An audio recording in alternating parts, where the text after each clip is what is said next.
Hello, everybody. I guess you can see I didn't get those pictures uploaded. I will learn how to do that because I really do want you to see those little rails on the commode. That is so neat. It's like a reading room, like an easy chair in there now, except it's a little bit hard. Billy came by again today. Yeah, these are my pajamas I slept in. Billy came by today and we had lunch again, and Duke called twice. They have already scheduled. They didn't wait for me to call. They already scheduled the scans in Morrisville and an appointment with the cardiologist surgeon. Um, Mike's going to take me for the scans, and Billy's going to take me to see the doctor. And Donna was going to take me for the MRIs, but I'm just going to cancel those. That's a whole different deal. I'm not even going to deal with that now. Why should I? That's another part of the body gone shot. I have had a lazy, lazy day. Like I said, Billy came by today, and uh, he actually had what Mike named when he was in high school reruns, leftover food. They're reruns. So he had reruns from what I had fixed the other day. I just threw a couple of frozen biscuits from Walmart in the oven and baked those for us. And I had spaghetti that I had already cooked. Those frozen biscuits, great value, are really good. I didn't think they would be, but they are, and you can just cook one or two, and it takes 20 minutes at 375, and they're good. Y'all ought to try them.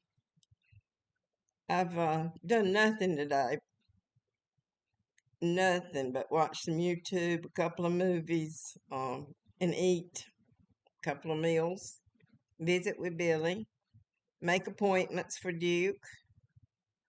It's just been a lazy, lazy day for me. Oh, and y'all can forget about naming that squirrel because he's bringing buddies now. It was two of them out there today, so I'm just going to have to just quit feeding anybody for a while, I guess. I won't be able to after the surgery anyway, so I don't guess I need to start anything right now. It's cold again, very cold tonight. And I hear we might get some snow by the weekend, but it's not supposed to accumulate here where I live. I don't know whether, I think it is probably in the mountains. They're probably going to get some snow. Um, I'm going to get off here. I've got to pay my darn insurance, my house insurance and car insurance. It seems like they just get higher and higher and higher every year. But it's necessary. The van's got to be inspected. That old van's 20 years old, I want y'all to know. I love it. It's got a ramp that comes down automatically. I can drive my wheelchair in it. It has a seat that turns around. The driver's seat turns all the way around so I can get from it into the wheelchair. Of course, I'm not driving now, but I can still sit over in it and transfer so I can get out and walk up the ramp and get in the wheelchair. I do still walk in the house and all. I just don't walk far from having the polio and the chronic fatigue syndrome, but um, I walk around the yard with my rollator. I'm not an invalid by any way. I stay very busy. In fact, not this, yeah, it was this fall. I was out there. I ordered a little chainsaw from Timu. I love Timu. And I cut down all my shrubs. I cut down a couple of small trees. I cut them up, and I had a teenager. I paid him to come and haul it all away, he and his uncle. I had 3 truckloads of stuff that I had cut down. I still enjoying stuff. I have to hang on to the rollator, but you know what? It's doable. Do it. Don't just sit down and decay. That's not the way to live life. And I didn't get all my Christmas cards made this year. I didn't get the 15 made, but I did send them all out. I had to buy some to send, but I did get that done. You just don't give up because you're older. You don't give up because maybe you don't feel good. Um, that's not that's not living. That's existing, and I don't want to exist. I'm going to live as long as I can live, and I'm going to enjoy it, even on the bad days. It's always something to enjoy on a day God gives you. Wake up. If you're hurt, you're hurt. That's the way it is. That's part of getting older. Just be joyous in God's world. And again, I want to ask you for your prayers. I'm going to need them. This is going to be a tough one. Getting through some heart surgery. I did have a heart attack in 2014, they told me. I didn't go to the hospital. I thought it was probably an esophageal spasm that I had been having from some surgery that had not been done at that time. And I just ignored it because I had gone to the hospital a couple of times to the ER with chest pains. And they sent me home saying it wasn't my heart. So I thought, okay, it's not my heart. So when I did have the heart attack, I just ignored it. And when I was getting the pre workup for my knee implant, they said, "Ooh, you've had a heart attack." When was it? I said, I don't have any idea, but we figured it out. So I guess this has been in the making about, that'd be 11 years. But it's strange because this is just one valve and it's calcified. And my cholesterol has never been extremely high, around 240 or something, since I was in my 40s. So I don't know what happened, but anyway, it did. And we're going to get it fixed. I am going to order my groceries tonight. I ordered from Walmart home delivery, and I've got some of the sweetest people that bring them in and put them on my table. And I didn't feel great the last time, and the lady actually put them in my refrigerator for me. And I crawled on back in the bed. That was one of those days when I call my bed days, and you just kind of lay around and eat and watch TV. I've got the best bed. I've got one of those Tempur-Pedic beds. It's adjustable. That is one comfortable spot. And Billy bought me a TV for the bedroom. I had one, but he got me a larger one. And he and Mike put it up in there on the top of my chest. Um, I got a recliner in there. I kind of like my little nook. It's neat and it's comfortable. And the bathroom's right there. It's an ensuite. My kids take good care of me. I'm glad I took good care of them. I took as good a care as I could of them at the time. Uh, we didn't have a lot of money, but we also had a lot of love. We had medical care. We had a nice house I had managed to buy. We had 4 acres in the country. They had the boys had mini bikes. We had a pony. Um, it was tough sometimes. I know at one time Daddy was staying with me when he was sick, and he stayed with me 7 months before he died. I took care of him. And at that time, I had not replaced the heating system. We had an oil furnace, as many people did in the 70s. He died in 1970. And we didn't have central air. And I ran out of oil.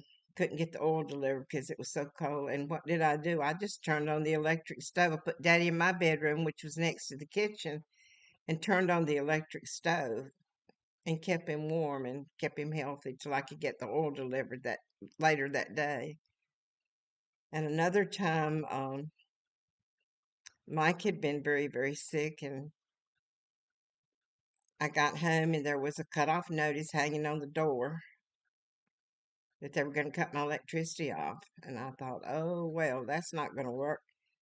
So I had a neighbor that was building a shed.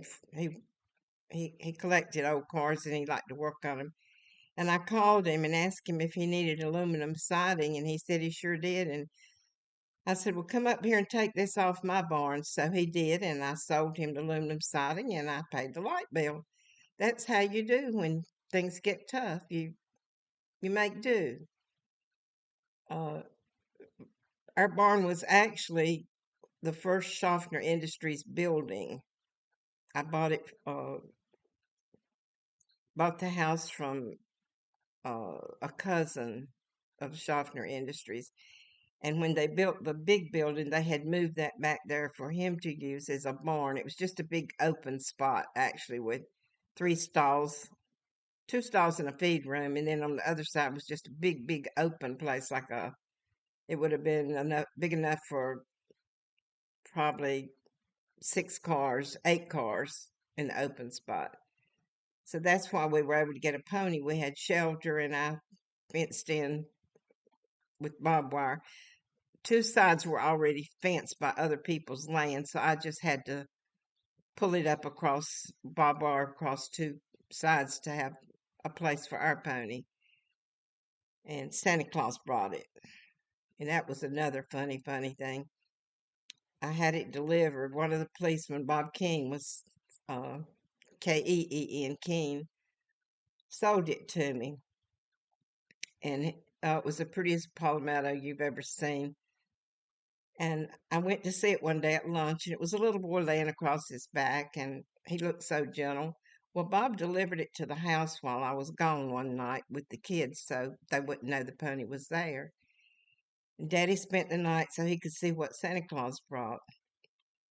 I put the saddle under the tree, and Billy was always a funny kid. He walked in there and he said, "Boy, Santa Claus sure is stupid. He brought a saddle. We don't even have a pony." And I said, "Well, isn't it a note over there?" And so he read it, and it said, "Go look in the barn." So we all went down to the barn. Well, when I started to saddle the pony, he seemed kind of antsy. And I told the kids, I said, "Better let Mommy ride him first." So I got on that pony, and he took me across the yard, up across the backyard, around the trees, tried to knock me off on a tree. It was horrible. So I called Bob the next day and I said, "Bob, you got to come swap his pony out." I said, "He is a rascal." And evidently he just wanted the little boy he had always belonged to. He didn't want any new people. So Bob came and picked him up and brought me another pony that was the ugliest thing you've ever seen. We named him Brandy. He was so ugly, but he was so gentle. Wouldn't stay in the fence. He was always getting out. He acted like a dog. He would go up the road and visit another neighbors, but he was smart. I would say, "Brandy, get in that road and go home." And he'd get in front of my car and ride, go on down the dirt road to our house. We were just lived on a dead end road with just, let me see, 5 of us. That's all it was on that road, except the one on the main road at the time that I first moved down there. Wonderful neighborhood. We lived there 35 years. One day I was laying out in the sun and I decided to roll my hair with beer. And I rolled my hair and I laid out and I felt something beside him and it was Brandy and he was drinking the beer out of the bowl. That was the funniest pony. So when I got ready to replace him, rehome him, I gave him to the YMCA camp. And I sold them the saddle for just $30 and gave each kid $10 of it. And I thought, well, we could always go down to see him. But when I called to see where he was and could we visit one day, he had left.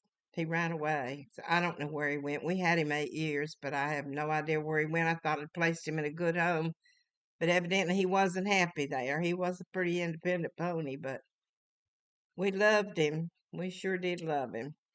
Well, I'm going to get off here. I've got to call Walmart and get some groceries ordered and got to pay some bills, darn insurance on the car and house. And Donna's going to take my van to be inspected, and then I'll have the property tax, and I think that'll catch me up with all the big stuff for the year, thank goodness. I'll talk to y'all later. Do not forget to subscribe, please, so we can chit chat and like. I got to get this thing going now. I got to have something to do when I come home from the hospital. I'm all laid around. Don't forget your prayers. Say them for me, and I'm going to say them for you. Just send your prayer list to me. Love y'all. Take care. Bye bye.